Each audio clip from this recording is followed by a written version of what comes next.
El mensaje de hoy trata acerca de cómo ser fieles en el desierto, cómo ser fieles en el valle. Es un mensaje para quienes luchamos, para quienes resistimos. Es un llamado a aquellos que nos mantenemos amarrados a la fe, aunque sea aferrados a los hilos más débiles, pero ahí estamos permaneciendo, y no tiene que ver con escapar del desierto. Créeme que me encantaría darte un manual de instrucciones para evitar los desiertos y los valles de la vida. Si lo supiera, no dudaría en compartírtelo, no sería tan canalla de guardarme un secreto así. Nada me haría más feliz que compartirte una fórmula mágica que nos explique toda nuestra desilusión y conecte todos los puntos de nuestra vida, de manera que digamos, por eso me está pasando lo que me está pasando. Si lo supiera, te lo compartiría. Pero todo lo que tengo para ofrecerte hoy es lo que Dios me ha enseñado a los golpes, a los trancazos, a los porrazos, decimos en mi país, en mi propio caminar, por muchos de mis propios valles y desiertos privados y personales. Todos tenemos una experiencia esta mañana, tarde o noche, según me vean en casa, conforme el uso horario, en común. Las oscuras profundidades del valle, ese lugar de olvido, de aislamiento, de soledad, de preguntas sin respuesta. Para algunos solo dura un poco. Afortunadamente para algunos los desiertos son una temporada que tiene fecha de inicio y fecha de culminación, pero para otros puede ser a veces la topografía fija que define sus vidas. Hay gente que está circunscrita a un desierto, a un valle, confinados a una enfermedad, a medicamentos de por vida, a tratamientos, a rebeldía con sus hijos, y parece que no tiene fecha de caducidad ese desierto. Entonces es posible que ahora mismo estés preguntándote ¿cuánto más puedes soportar o cuánto más te queda para dar? Y dices, ya estoy llegando a mi situación límite, creo que agoté mis fuerzas, mis reservas de energía, hice todo lo que se supone que debo hacer, oré, clamé, ayuné, y no hay cambios en la geografía espiritual que me rodea. Puede ser la pérdida de un empleo, insisto, unos resultados médicos inesperados, el accidente que nunca anticipaste y que cambió tu vida tal como la conocías, el ministerio que se desmoronó por una razón moral, por alguna frustración, la pérdida de un hijo, la traición de un amigo, la desilusión de los sueños rotos o truncados, y todo eso nos deja sin aire, como si estuviésemos rodeados, pero sin esperanza de rescate, sin siquiera la fe de que vamos a salir de esto. En la vida, en el desierto, la vida es la profundidad del valle, la vida en el desierto es la tristeza, lo álgido, lo triste,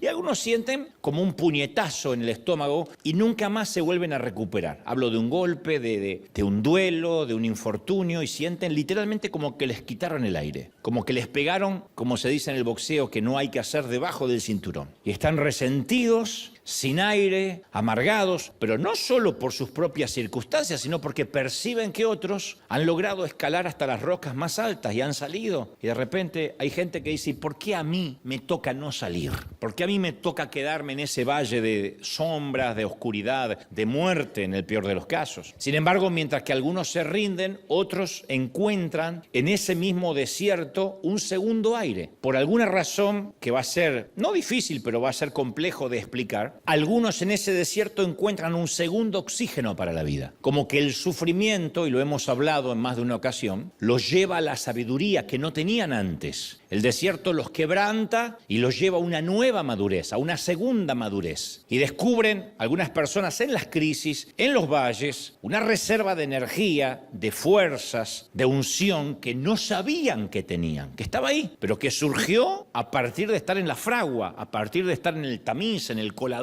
de Dios, en el horno de prueba. Y su relación con Dios, a partir de esos sufrimientos, hay gente que siente que su relación con Dios alcanzó profundidades de intimidad que no habrían logrado bajo ninguna otra circunstancia, ni proponiéndoselo, ni diciendo este nuevo año voy a orar más, voy a ayunar más. Hay niveles de profundidad, de relación con Dios que se logran a partir de la crisis. Yo sé que no es bonito lo que digo, porque ustedes dicen, yo quiero la relación, pero no la crisis. Pero la crisis nos lleva a un nivel de relación con Dios que no tuvimos antes. El desaliento y la frustración se convierten en el fertilizante para una fe más profunda que adora a Dios sin importar lo que venga. Es como que nos va recubriendo el Señor con una nueva fe a partir de esa crisis. Entonces, en definitiva, el desierto es el lugar donde nace la verdadera adoración. Yo digo siempre, muéstrame a un verdadero adorador y yo te voy a mostrar a alguien que atravesó un verdadero desierto. Porque es la adoración quebrada, es el frasco de alabastro quebrado, literalmente, el que adora de lo profundo del ser. No está adorando para que lo vean, no está cantando porque la música es linda, sino que le sale de las profundidades debido a las crisis que ha tenido que atravesar. Es una adoración muy pura, muy sincera, muy quebrada. Y yo quiero que esta mañana, o tarde o noche, te grabes esto. No importa quién o qué te lanzó a ese valle o a ese desierto, ese no es el final de tu historia. Dios tiene otro epílogo, ¿sí? ¿Lo crees, sí o no? Ese no es el final. Yo recuerdo la primera vez que escuché a un evangelista decir, Dios te ama y tiene un plan maravilloso para tu vida. Frase que decían todos, desde Billy Graham a Luis Palau, Alberto Motesi, a Gigi Ávila, todos decían, Dios te ama y tiene un plan maravilloso para tu vida. Yo tendría, 11, 12 años cuando realmente por motus propio esa frase hizo que yo entregara mi corazón al Señor. Pero yo tengo que reconocer hoy, con el correr de los años, que en aquel momento creí que ese plan maravilloso para tu vida era un camino de rosas. Yo dije, wow, es maravilloso. ¿Un plan maravilloso qué es? Y bueno, a priori, una vida exenta de problemas, libre de pruebas, exonerado de desiertos, desierto free. Pero el caminar con Dios sacó a luz mi ingenuidad. Y entonces a medida que fui transitando mi peregrinar con Dios, fui entendiendo que una vida sin valles no es parte de la promesa. Nunca fue parte de la promesa una vida sin desiertos. Es más, como digo siempre, las Escrituras garantizan lo contrario. Las Escrituras nos ponen en las antípodas de los que creen estoy exento de desierto. El Señor hizo una promesa en Juan 16:33. Juan 16:33. Dijo, en este mundo afrontarán aflicciones. Hay una versión que dice, en este mundo tendréis. No dijo podrías tener, si te portas mal, a veces, a los que no confían en mí. No. En este mundo tendréis aflicciones. Pero anímense, yo he vencido al mundo. Maravilloso. Pero posiblemente sea el versículo menos repetido por el pueblo cristiano. Porque no nos gusta decir, en este mundo tendremos aflicciones. ¿Quién pega ese versículo en la nevera? Y antes de abrir para comerse un helado, dice, en este mundo tendréis aflicciones. Pero confiad, vence el helado y el ice cream, no lo comas. ¿Quién se pega eso en el auto? Ninguno. Sin embargo, es una promesa de Dios. Nos gusta la parte confiad. Yo he vencido al mundo, no nos gusta la primera. Él garantizó las aflicciones, al igual que garantizó su presencia. Son dos garantías maravillosas, porque van juntas. Dijo, hay aflicciones, pero yo te garantizo mi presencia. Yo he vencido al mundo. El que venció al mundo dijo que va a estar con nosotros, no nos va a dejar solos. Entonces, las dos cosas están garantizadas. ¿Es maravilloso o no? Entonces, Jesús nos llamó a confiar en Él en medio de los problemas. Ahora, insisto, a nosotros nos fascina la seguridad de la presencia y decimos cosas como ¿a cuántos les gusta saber que Dios camina con ustedes? Amén, decimos al unísono. Pero no nos gusta creer en la seguridad de las aflicciones. El Señor dice, van juntas, son dos ingredientes que caminan juntos, las aflicciones de la vida mientras que estemos aquí y mi presencia. Ahora uno dice, ¿y no se puede tener su presencia sin los problemas? Yo solía orar y decirle al Señor, Señor, yo creo que conmigo podrías hacer una excepción. Pruébame, yo puedo confiar en ti sin el problema. Así oraba de verdad, ¿eh? A mí no me mandes el problema, yo confío en ti de antes. Como que yo digo, bueno, la Biblia no fue escrita para ti, tú estás fuera. Yo decía, yo puedo aprender rápido. Dame solo lo bueno y confiaré en ti. A mí no me tienes que pasar por el crisol. A mí no me tienes que pasar por la prueba. Yo puedo confiar en ti. Pero no funciona de esa manera. Porque si Dios nos evita los desiertos, nunca vamos a aprender a confiar en Él, aunque lo digamos. Aunque de la jeta para afuera digamos, sí, yo voy a confiar en Él. No. Durante estos años, a mí me ha tocado conocer a pacientes que batallan contra el cáncer gran parte de su vida, a veces con un resultado bueno porque se sanan, otros con un resultado más bueno porque se van con el Señor. Y sin embargo, poseen una fuerza y una fe, aún atravesando la metástasis, la leucemia, una fe que yo no he tenido ni en mis mejores momentos de salud. Cuando yo he ido a visitar o he hablado con gente que está atravesando ese valle, soy yo el que sale fortalecido. Y no lo digo simplemente como un cliché, de verdad, salgo fortalecido porque digo, a ver, caramba, yo tengo la salud, tengo la energía y a veces me aburro o me quejo. Y estas personas que no se pueden mover de la cama o no se puede alejar demasiado porque tiene diálisis la semana que viene, está agradecida a Dios y tiene una relación con Dios que yo no he tenido en mis mejores momentos de, insisto, de salud y energía. He conocido ancianos que han tenido una vida increíblemente difícil, pero difícil,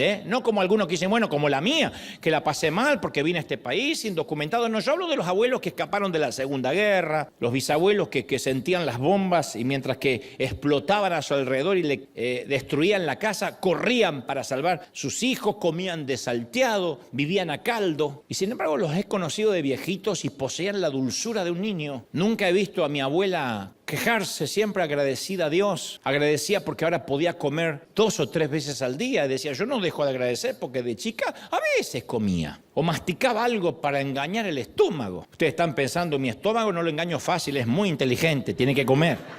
Pero yo he conocido a estos ancianos que nos dan una lección de vida porque la crisis cambió su perspectiva. Me ha tocado conocer el calor de la resiliencia y el estoicismo de los papás que han enterrado a sus hijos. Como decimos siempre, estamos creados para ver morir a nuestros padres, no al revés. No tiene nombre. Si uno pierde un padre es huérfano, si uno pierde un cónyuge es viudo, pero si uno pierde un hijo no hay nombre en el diccionario para esa situación. Y cuando yo veo a estos padres que entierran hijos, que han enterrado, que los tenemos aquí en River, a mí me despiertan, número 1, muchísimo respeto y número 2, una admiración profunda. Porque yo no me puedo imaginar resistir como ellos, seguir cantando, adorando a Dios y con la esperanza de volver a encontrarse con su hijo más allá del sol. Esa clase de fe, ¿cuándo se forma? Cuando nos aferramos a la presencia de Jesús en medio de las dificultades. Ahora, no estoy diciendo que necesariamente tengamos que atravesar un cáncer, la pérdida de un hijo, para poder valorar eso. Pero digo, si la vida fuese un lecho de rosas, nosotros nunca realmente adoraríamos de verdad. Lo haríamos de la boca para afuera, como dice la palabra,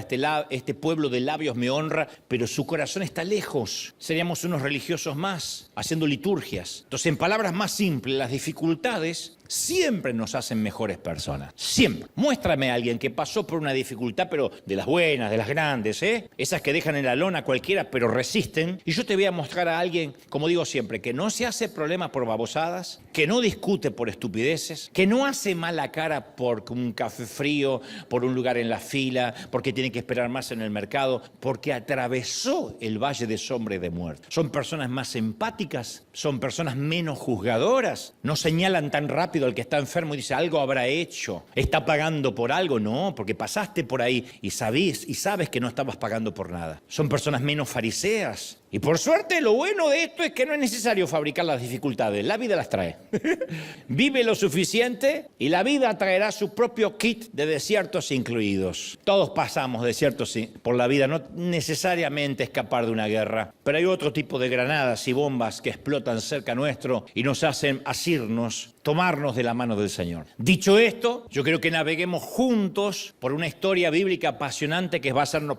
nos va a abrir el cerebro, nos va a llevar a un nuevo nivel, si me prestas muchísima atención, si es que estás o vas a atravesar un desierto. Y como los 3 te van a pasar, quiero que me prestes atención.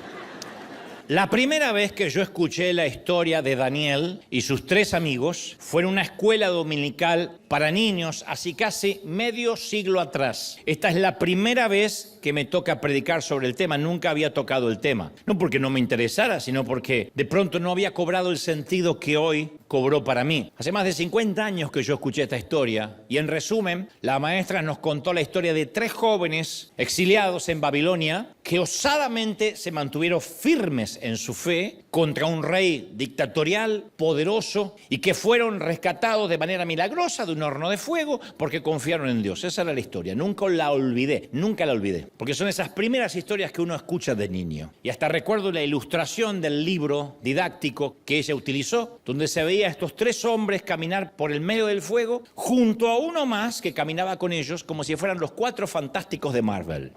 Pero a medida que fui haciéndome adulto, la alquimia del tiempo hizo que esta historia cobrara más profundidad, especialmente en mi vida. Y las incursiones, supongo, en mis propios hornos, hizo que aquella historia dejara de ser casi una fábula lejana y empezara a tener un sentido casi literal en mi vida, y es lo que te voy a compartir a continuación. Nabucodonosor, es lindo nombre para que le pongas a tu bebé si quedas embarazada, porque le puedes decir Nabuco.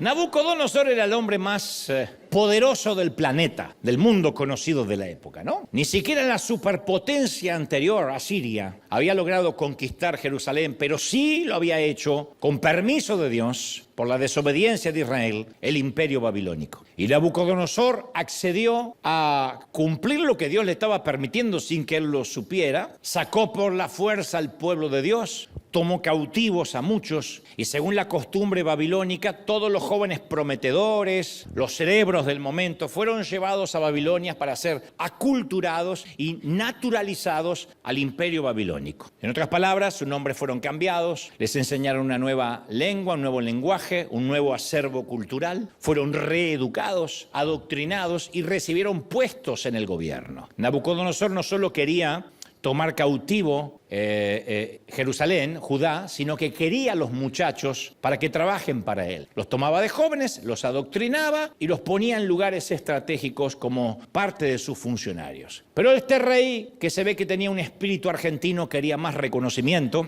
no le alcanzaba con tantos campeonatos del mundo y con Messi. De manera que se construyó a sí mismo una estatua. Llamó a todos los funcionarios del imperio y el día de la dedicación de la estatua tocó su himno, su canción lema, para que todos se arrodillaran ante la imagen. Era una demostración de su hegemónico poderío y además acompañado con un ritual coreografiado de adoración, de lealtad nacional. Y todo el mundo se postró ante ese monumento, excepto 3 de sus funcionarios de su propia provincia, de su propio condado, de su propia jurisdicción, con 3 nombres muy particulares, por supuesto, nombres que el propio rey les había asignado: Sadrach, Mesach y Abednego. Y para añadir un insulto mayor a la traición, el rey mismo los había nombrado sus funcionarios de confianza. Así que de manera que no era un rechazo solo a la cultura de Babilonia, sino un acto de traición contra el monarca, contra el jefe. De modo que en un arranque de ira el rey los llama para que le expliquen esta poca plausible osadía, para que le digan por qué habían tomado la decisión de no postrarse ante la estatua cuando era un decreto que no estaba sujeto a debate. ¿Cómo se atrevían estos 3 funcionarios, muchachitos además, a ignorar su edicto? Después quizás pensó, bueno, después de todo estos 3 muchachos no son nativos de Babilonia, quizá hubo un malentendido en la traducción. Así que en Daniel capítulo 3 y el versículo 14 se relata que el rey les pregunta: ¿ustedes 3 de verdad que no honran a mis dioses, ni adoran a la estatua de oro que he mandado erigir? No era una pregunta retórica, de verdad él estaba instigando para querer saber cuál era el motivo. Y por las dudas, como todo monarca dictatorial, los amenazó. Acto seguido agregó: si están listos, les voy a dar una oportunidad. En cuanto escuchen la música, se inclinarán y adorarán a la imagen que yo he hecho. De lo contrario, serán lanzados de inmediato a un horno en llamas y no habrá Dios capaz de librarlos de mis manos. Qué petulante el tipo, ¿no? Qué manera de hablar iracunda y de decir: no habrá Dios que los libere. Era el hombre más poderoso del planeta, no era el alcalde de pueblo, era el hombre más poderoso del planeta, que afirmó su autoridad. Y desde luego, cuando dijo esto, esperó constricción, vasallaje de parte de los muchachos. Pero la respuesta de los 3 hombres es lo que realmente nos causa asombro, a mí me causa estupor y, como te decía hoy, con el correr de los años, mucha admiración. Y no quiero que te la pierdas, quiero que no te la pierdas, porque más allá muestra que se niegan, hay unos secretos escondidos, unas gemas en la respuesta. Los tres muchachos, sin perder la calma, ecuánimes, serenos, digo, lo supongo, lo especulo porque la Biblia no dice que hayan levantado la voz, le respondieron: si eso sucede, recuerda que la amenaza es al horno de fuego. Supongo que uno de ellos toma la palabra por los tres y colectivamente responden: si eso sucede, el Dios al que servimos puede librarnos del horno y de las manos de su majestad. Y esto es lo que viene, me fascina. Pero si aún Dios no lo hace, si aún Dios no lo hace, lo diré otra vez, si aún Dios no lo hace, esto significa si no nos libera del horno y morimos chamuscados, sepa usted que aún así no honraremos a sus dioses ni adoraremos a una estatua. Es ridículo, no lo vamos a hacer. Fascinante. O sea, ellos no estaban ignorando la amenaza que tenían por delante. Así que, convengamos, no era ni optimismo ingenuo, ni confesión positiva, ni fe ciega. Con el calor de las llamas secándole los ojos porque estaban cerca del horno, Nabucodonosor los citó como para coaccionarlos, para que vean que no era una promesa, que el horno existía. Cerquita del horno rechazaron al rey. Y la respuesta de los muchachos contiene dos partes que la hacen una de las declaraciones más poderosas y magníficas de todas las Escrituras. Número 1, confiaban en que Dios los podía liberar del fuego. Número 2, confiaban en Dios aunque no los liberara del fuego. Eso es fe, señores. Si Dios nos libera, fenómeno. Si no nos libera, fenómeno. Como decía hoy, si nos sana del cáncer, gloria a Dios. Si no nos sana del cáncer, es porque me sana allá arriba. Como sea, gano. Y este es el punto neurálgico del mensaje. Porque uno probablemente espera que en una historia bíblica, épica, Dios neutralice al rey, cancele su decreto, lo toque el Espíritu Santo por la noche y lo vuelva loco, apague el horno. O sea, a uno les gusta esas historias, la fe contra las probabilidades. Sin embargo, aquí es donde la historia da un viraje inesperado. Los muchachos declararon que no solo su Dios los podía salvar, sino que si Dios decidía no salvarlos, aún así no estaba en debate su lealtad. La lealtad es la misma, me salve o no me salve. La lealtad de los muchachos le pertenecía a Dios sin importar cómo Él actuara o incluso si no actuara en su defensa. Y creo que poca gente nos detenemos en el poder de estas palabras pronunciadas nada menos, por eso te di el contexto, que en la corte de un gobierno dictatorial, tiránico, autocrático, déspota, opresor y totalitario. Esto no fue una declaración en la habitación con el Señor un domingo por la mañana en el templo. Ellos le dijeron: rey, no nos inclinaremos ante otro Dios, nos libere nuestro Dios o no nos libere nuestro Dios. La frase es: aún si Dios no lo hace, aún si Dios no lo hace, yo le serviré. Aún si Dios no lo hace, yo seré fiel. Aún si me prospera, si no me prospera, si me sana, si no me sana, si cambia mi familia o no la cambia, yo soy fiel porque lo amo, porque le he entregado mi vida. Maravilloso. Fuerte.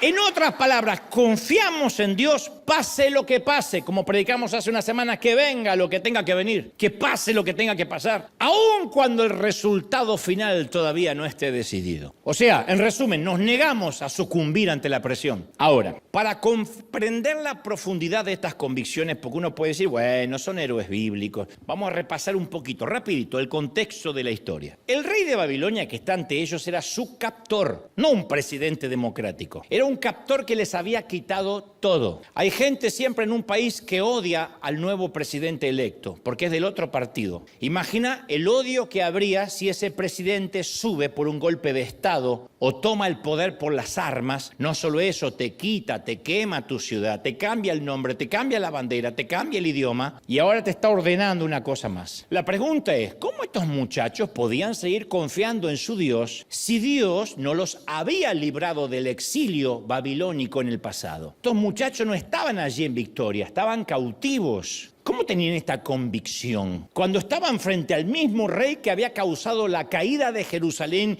y su Dios no había hecho nada. ¿Me siguen? Me miran así medio raro. ¿Me están siguiendo así? lo que digo, tenían todo el derecho de darse por vencidos con el Dios que aparentemente se había dado por vencido con ellos. Porque no estaban ahí después de un gran momento de fe, de una gran liberación, del cruce del Mar Rojo. Estaban ahí después de años de ser cautivos, de ser presos políticos. Y ese es el reto que enfrentamos los que confiamos en Dios. ¿Qué pasa cuando no se cumplen nuestras expectativas? Cuando tampoco se cumplen las promesas de Dios o aquella profecía que le creímos y las bendiciones parece que se secan y nuestras oraciones no son contestadas y nuestros corazones se quebrantan. Ahí es cuando los bandos se dividen, al menos en tres. Algunos no pueden adorar a un Dios que nos abandonó. Entonces el silencio de Dios en algunas circunstancias de sus vidas los desalienta al punto de decir, no, yo ya no vuelvo a confiar más en Dios. Yo le pedí que sanara a mi hijo. Cuando más lo necesité, Él no intervino en mi divorcio. Él no hizo nada por mis papeles ni porque deportaran a mis seres queridos.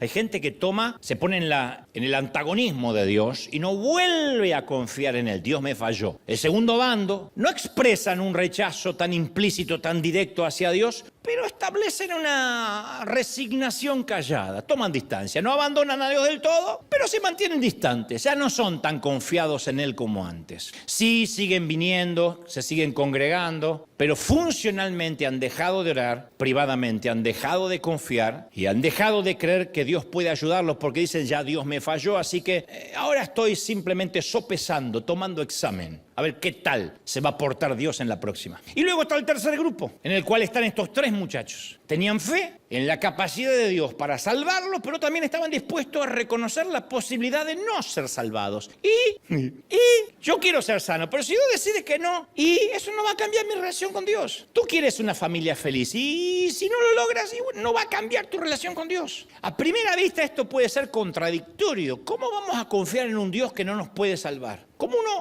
podemos confiar en Dios y aún así estar abierto a la posibilidad de que Él no va a hacer lo que queremos? Y ese precisamente, diría el apóstol Cantinflas, es el punto chato. Ese es el punto. Pues ahí está el punto chato, decía. ¿Se acuerda cuando cantinfleaba? La fe madura y robusta y sólida confía en Dios, aun cuando Dios no lo hará a nuestra manera o a la manera en que pedimos que lo tiene que hacer. ¿Me siguen, sí o no? Confiamos en Dios. Aun cuando no sea a nuestra manera. Por esa razón siempre yo me pregunté, ¿cómo estos tres hombres, insisto, podían tener esa clase de fe sólida, esa clase de fe fundamentada? Durante los años que torpemente o bien, no sé cómo lo estaré haciendo, Dios dirá, llevo al timón de esta maravillosa nave insignia llamada River, yo he aprendido un principio inviolable, que si vamos a construir algo bien, es esencial, condición sine qua non, o sea, no se puede prescindir de esta condición, que tengamos un fundamento sólido. En el liderazgo, en lo que se hace, se requiere un fundamento sólido. Hoy en día llega gente de todas partes del mundo y nos miran, y muchos líderes me escriben para que le dé un par de tips para replicar en sus ciudades lo mismo que sucede en River Arena. Me dicen, yo quiero que me des 3 o 4 cosas que has hecho y esperan algo así como, mira, coloca este tipo de luces, vístete de esta manera, utiliza esta música, repite esta frase, predica de esta forma y ¡pum! Polvo para hacer River Arena. Te llevas el sobrecito. Lo haces así, lo diluyes con agua y sale un River Arena. Eso ocurre porque la mayoría no logra ver los fundamentos ni los cimientos. Y está bien que no lo vean, porque los fundamentos son subterráneos, siempre son subterráneos. Entonces, cuando vemos el proceso de la construcción de un edificio, suele ser muy tedioso. Si hay construcciones cerca de casa, es tedioso, es un mugrero, aburrido, nada nos hace sentido. Solo vemos montañas de tierra, bolsas de cemento, de cal, arena, tuberías, madera, ladrillos en algún caso. Y uno mira lo que están haciendo y no se parece nada al cartel que coloca el arquitecto en la esquina como modelo terminado, ¿no? Uno dice, pero eso así va a quedar, esto es un desastre. Luego de varios meses que uno no le hace sentido a lo que están haciendo y que la gente trabaja en los fundamentos, vamos a ver que el edificio se construye y se eleva en cuestión de días. Y yo conozco mucha gente que quiere construir un rascacielos y nunca se tomó el trabajo de establecer las bases. Y como dijo el Señor, luego son torres a medio construir, de lo cual los demás se burlan. Y lo curioso es que nadie después viene a nuestra casa y alaba nuestras bases o la profundidad de los cimientos. ¿Quién fue a tu casa y te dice, ¡oh, qué pedazo de cimiento! Nadie. Pero toda esa fuerza oculta es lo que nos hace permanecer. Fuerza oculta. En los países del Caribe o en el mismo Miami, Florida, en la otra costa, no se construye para el sol. Se construye para las tormentas, para los huracanes. Y los arquitectos desarrollan rascacielos con el mismo enfoque de las palmeras que pululan Florida, con una base construida para permitir que el edificio oscile ligeramente mientras soporta fuertes vientos. Hay muchos árboles que no sobreviven a las tormentas. La palmera fue creada para soportar y resistir. Dice Salmo 92:12, el justo florecerá como la palmera. Las palmeras se doblan y dice, uno piensa, ¿se va a quebrar? No se rompen, vuelven a enderezarse. A lo mejor quedan así media como el tío después de Navidad, pero después se endereza. Entonces, la imprevisibilidad de los trópicos no puede derribarlas, ni siquiera sofocar su fruto. Entonces, cuando tenemos buenos fundamentos, lo que debería destruirnos nos hace crecer. Lo que debería habernos derrotado nos fortalece. Pero para eso, ¿qué hay que hacer? Establecer fundamentos. Tenemos que nutrir una raíz que nos sostenga en el desierto, en las tormentas. Establecemos una raíz en tiempos de paz para no tener que deliberar en tiempos de guerra lo que ya fue establecido. En tiempos de paz uno establece los fundamentos para que cuando vengan los tiempos de guerra no haya nada que discutir. De hecho, hay una frase militar que dice, no se discute en tiempos de guerra las decisiones tomadas durante el tiempo de paz. Establecemos caminar en integridad antes que surja la oportunidad de engañar, malversar o mentir. No esperamos que nos llegue el negocio sucio para ver qué bases tenemos. Ni un amén se les escapa. Digan amén aunque sea para quedar bien. Establecemos nuestra generosidad antes que el pastor nos pida, vamos a poner una ofrenda. Yo antes establezco que voy a ser generoso. ¿Me pidan o no me pidan? No tengo que esperar que me toquen los sentimientos, que me muestren un niño muerto de hambre, para que yo diga, uy, sí, tendría que dar algo, ¿no? Eso es no tener cimientos. Establecemos que los domingos vamos a venir a la iglesia antes que nos veamos tentados en faltar por estupideces como un simple partido, asistir a un cumpleaños o celebrar el Día de la Madre, que son estupideces comparadas con faltar al servicio. Antes establecemos. Entonces no nos levantamos la mañana y decimos, pero vamos hoy o comemos las carnitas. No, porque antes, que acá no pasa, pero en el segundo servicio no sabés cómo falta. Establecemos antes la raíz, con cimientos sólidos. Y cuando los cimientos son sólidos no hay nada que discutir. Las convicciones y los fundamentos no están sujetos a debate. Hay un pastor en Argentina que vendió una propiedad y entonces le proponen, me consta porque tengo gente cercana a este hombre de Dios que ya está en la presencia del Señor, le proponen que la operación se haga en negro para que él pueda ganar más o hacer figurar de que en negro significa fuera de papeles para que el IRS, la FIP, en este caso en Argentina, Hacienda en España, para que pueda bajar el precio, rebajar el precio y pagar menos al fisco, hacer una especie de tramoya, como se dice, para evitar el fisco, para pagar menos. Y este pastor ofendido dijo, bajo ningún punto de vista, yo no voy a hacer esto. Y el otro le dice, pero en esta operación perdemos los dos si ponemos el valor por lo que realmente se está haciendo la operación. Y el pastor dijo, es que yo ya tomé mi decisión, pero no ahora ante esta situación. Yo la tomé cuando acepté a Cristo en mi corazón. Yo nunca haría un negocio turbio. Esas son mis bases.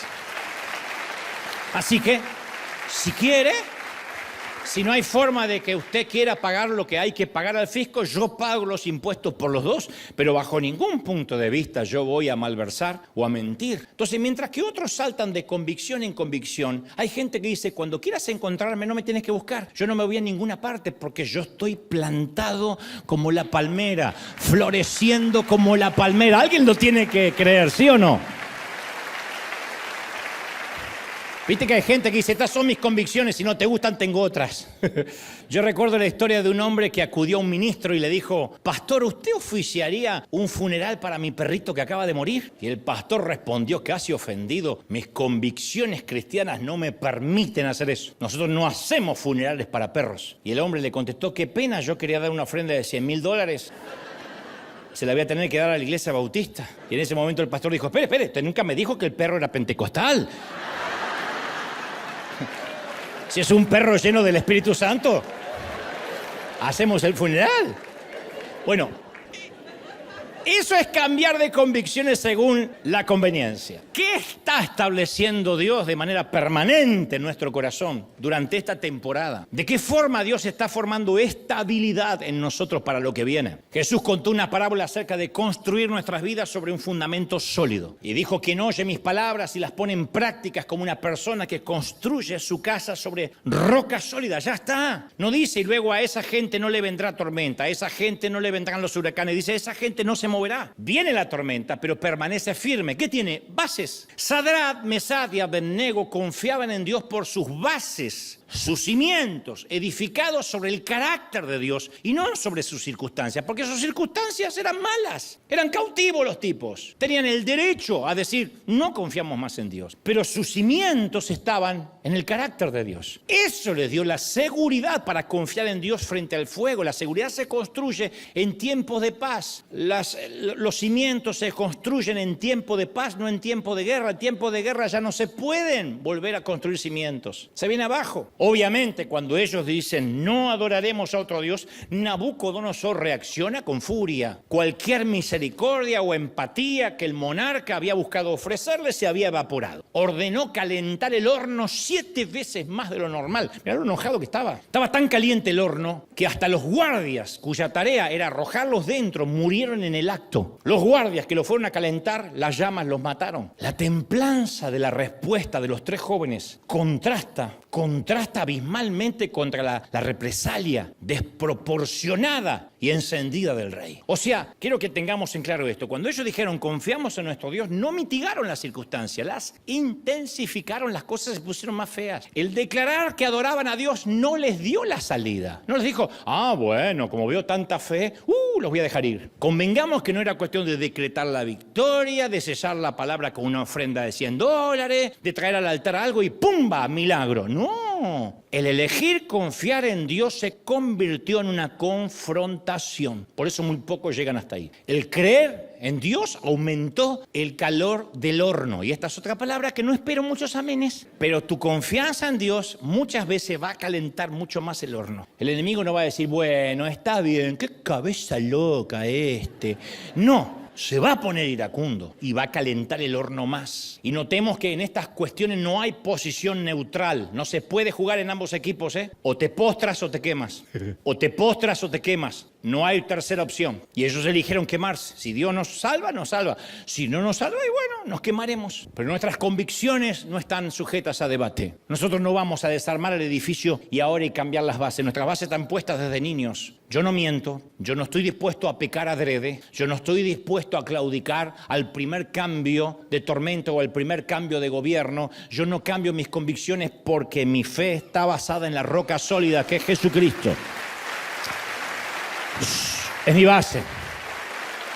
Entonces, una vez que logramos comprender los fundamentos de la fe de estos 3 hombres, yo quiero que volvamos a esa frase magnífica que quiero que nos llevemos hoy, esa frase colectiva: aún si Dios no lo hace, aún si Dios no lo hace. Ellos están diciendo: nuestra única jurisdicción, nuestra única responsabilidad, ¿sabe cuál es? Confiar en Dios, punto. Tu única responsabilidad es confiar en Dios. La jurisdicción de Dios es hacerlo a su manera. ¿Cómo lo va a hacer? No sé. Mi responsabilidad termina en mi confianza en Dios. Cómo lo haga es asunto de él, no es mi jurisdicción. Porque muchas veces decimos que confiamos en Dios, pero en realidad confiamos en él siempre y cuando sea a nuestra manera, que es el nuevo fenómeno, que Dios lo haga a mi manera. Hay una vieja canción, My Way, a mi manera, escrita en Francia en 1967 por un tal Claude François, que 2 años más tarde, en el 69, adaptó al inglés Polanca y luego lo popularizó Frank Sinatra, hasta Elvis o Vicente Fernández. Y la esencia de esa canción reside en la celebración de una vida sin arrepentimiento. Hago lo que quiero. Es la celebración del hedonismo, de la individualidad, enfatizando la importancia de vivir según nuestras propias reglas, según nuestros propios términos. Estoy mirando atrás y puedo ver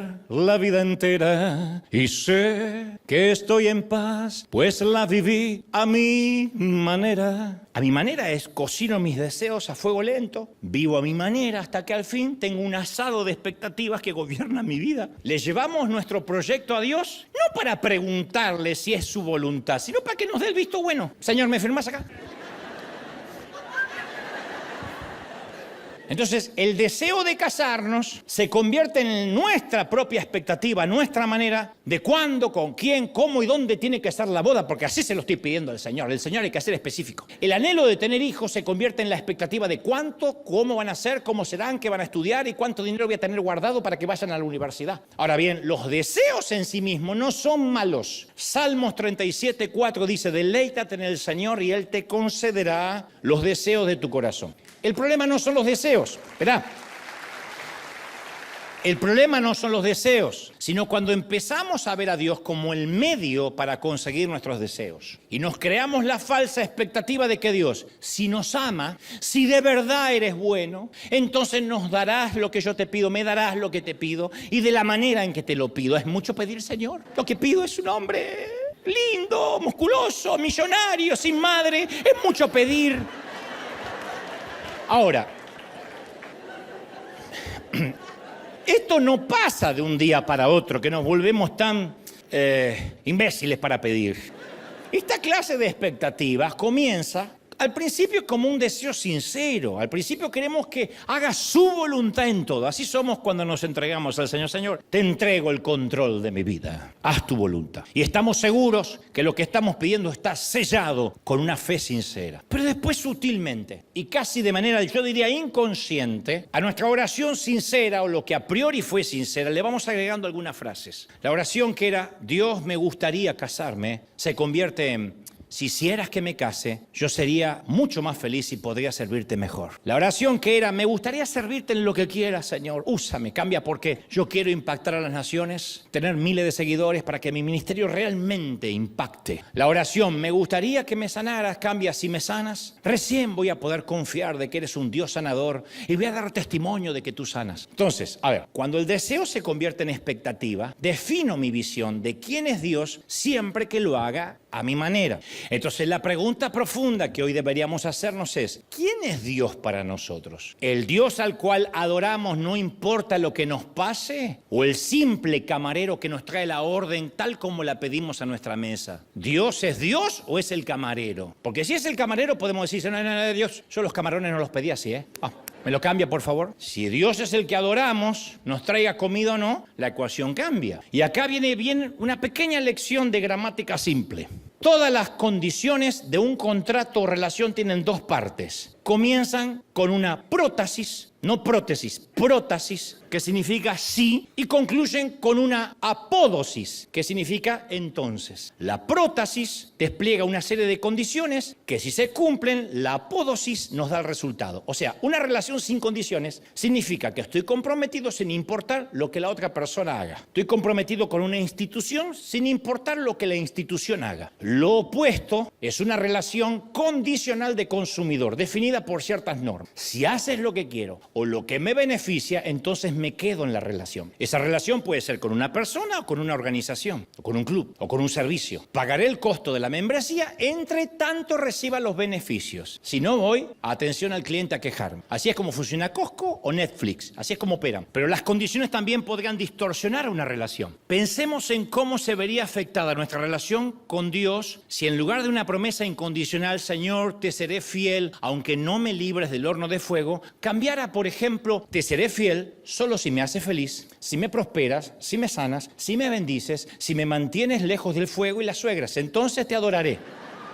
La prótasis de mis deseos dicta la apódosis de lo que estoy dispuesto a invertir en la relación. Entonces, el efecto más trágico de imponer nuestras condiciones a Dios es que podemos perdernos el propósito que Él creó para nosotros y pasamos toda una vida sin alcanzarlo solo porque no fue de la manera en que se lo pedimos nosotros. Sadrach, Mesach y Abednego pudieron haber puesto condiciones, claro que pudieron haberla puesto. ¿Cómo no? Señor, si guarda nuestra ciudad, si liberas a nuestro pueblo de estos captores, te seremos fieles. Todo lo contrario. Dijeron, si Dios no lo hace, igual, no vamos a adorar a otro Dios. Pero tenemos la costumbre de pretender condicionar a Dios. Es una costumbre evangélica, mal aprendida, mal enseñada. Si alguien se enferma en nuestra familia, no va a faltar el creyente, estoy seguro, porque estos tipos de creyentes están distribuidos de 2 a 3 por día para que te los encuentres 3 veces al día. Están distribuidos estratégicamente.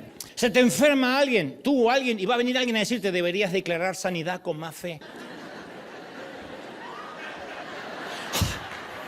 te den unas ganas de Señor, llévatelos y ocupa aire.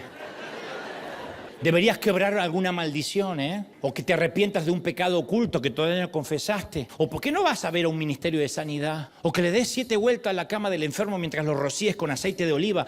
Cada uno de estos consejos es para que Dios esté obligado a hacerlo a nuestra manera. No es que Dios no me sana. Pero claro, ¿llamaste a los ancianos de la iglesia? No, no tienen ancianos. Ay, por eso se va a morir.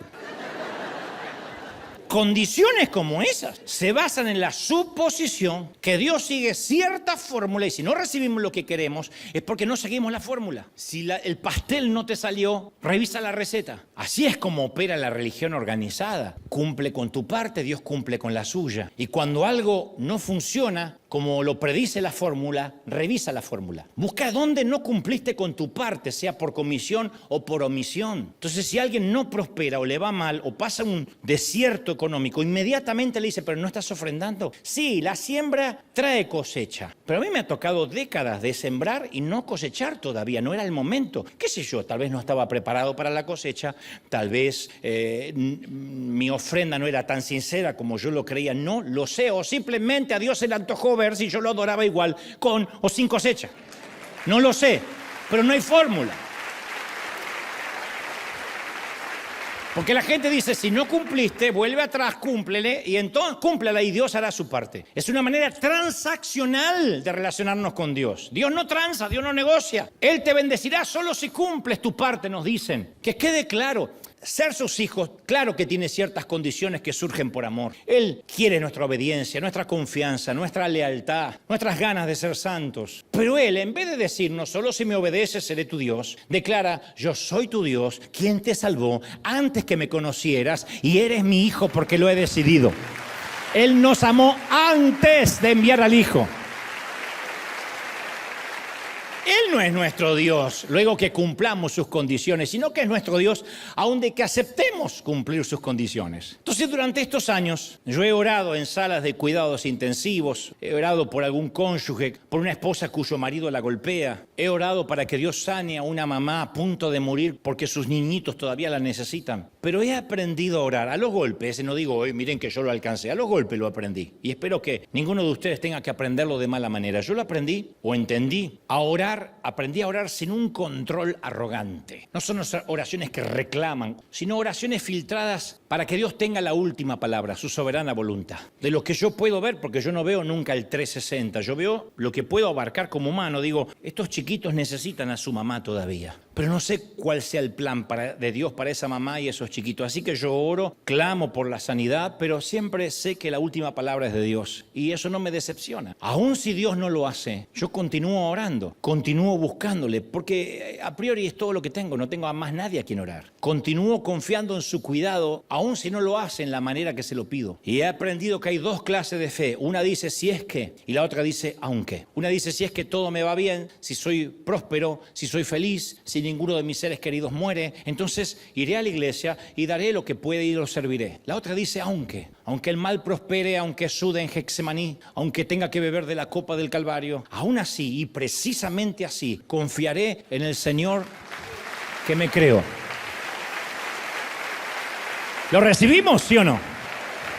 Entonces, bueno, ¿cómo terminó la historia de los 3 muchachos? Y Dios los salvó del horno, claro. Nabucodonosor se acercó al horno y vio una 4ª persona en el fuego que tenía la apariencia del Hijo de los dioses. Así es como lo vio Nabucodonosor, la apariencia de un ser inmortal que caminaba con ellos. Y esta figura divina estaba de pie con los 3 hombres y los protegió de tal manera que sus ropas ni siquiera se chamuscaron ni tenían olor a humo. Yo hago asado y tengo olor a humo por 3 días. Estos estaban en el horno y no tenían olor a humo. Ellos experimentaron lo que los teólogos llaman una teofanía, una manifestación del mismo Dios o de lo que se cree el Hijo de Dios. Muchos creen que se trataba del propio Jesucristo antes de la reencarnación. Ahí estaba Jesucristo, en la primera aparición pública de Jesucristo en la tierra. Y ese día los jóvenes experimentaron algo más que la liberación, algo que Dios les tenía preparado y que se habrían perdido. Experimentaron la misma presencia de Dios caminando con ellos. El Hijo de Dios bajó a caminar con ellos en el fuego. El rey exclamó, alabado sea el Dios de estos jóvenes. Esta es la única alabanza escrita por un ateo.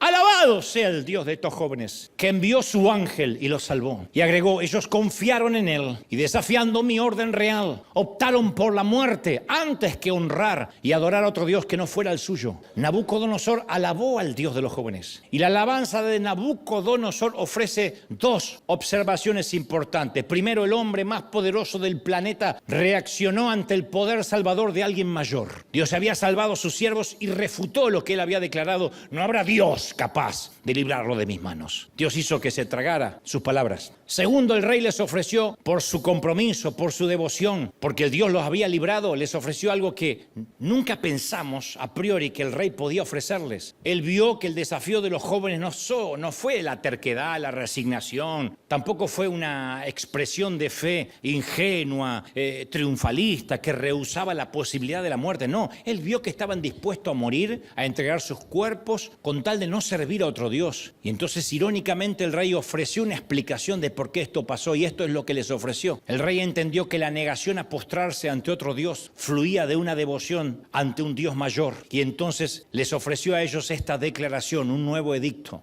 que nadie en el imperio pueda hablar mal del Dios de Sadrach, Mesach y Abednego. No le pido que adoren a este Dios, pero respétenlo, porque ningún otro Dios salva de esta manera. ¡Wow! No hay Dios que salve de esta manera. ¿Lo creemos? Me encanta eso. No hay un Dios que salve de esta manera. ¿De qué manera? ¿De qué manera?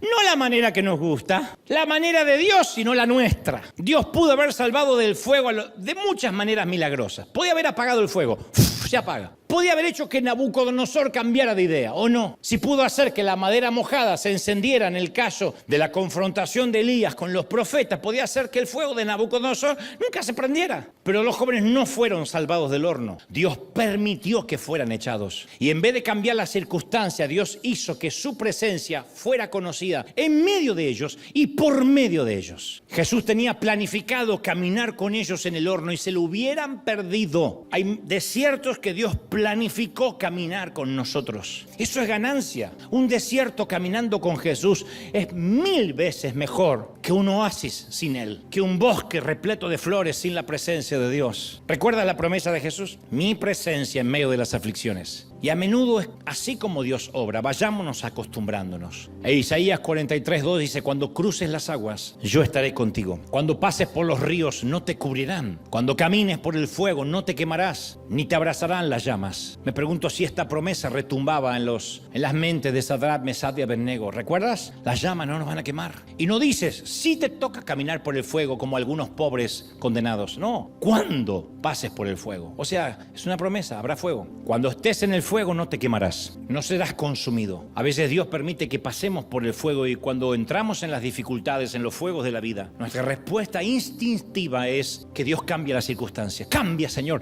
cambia la circunstancia. Le pedimos a Dios que inmediatamente apague el fuego. Dios no es bombero, Dios no apaga fuegos. Él nos hace caminar por medio del fuego, no los apaga, nos hace caminar. Es mayor su gloria. Nosotros queremos que el Señor mate a nuestros enemigos, avergüenza a mis enemigos. Y Él dice, no, la promesa es: aderezo mesa delante de tus enemigos. Te preparo una mesa para que te sientes y te honro delante de tus enemigos. Pero yo no juzgo a alguien para que tú estés contento.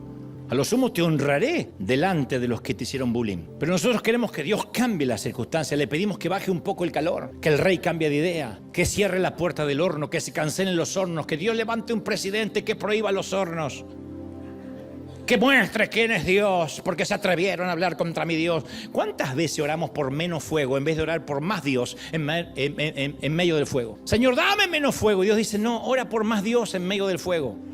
Quiero conocerte. ¿Cuál es el primer acto reflejo cuando estamos atravesando un problema? Cuando alguien nos cuenta un problema, lo primero que hacemos es darle un consejo para que cambie su situación.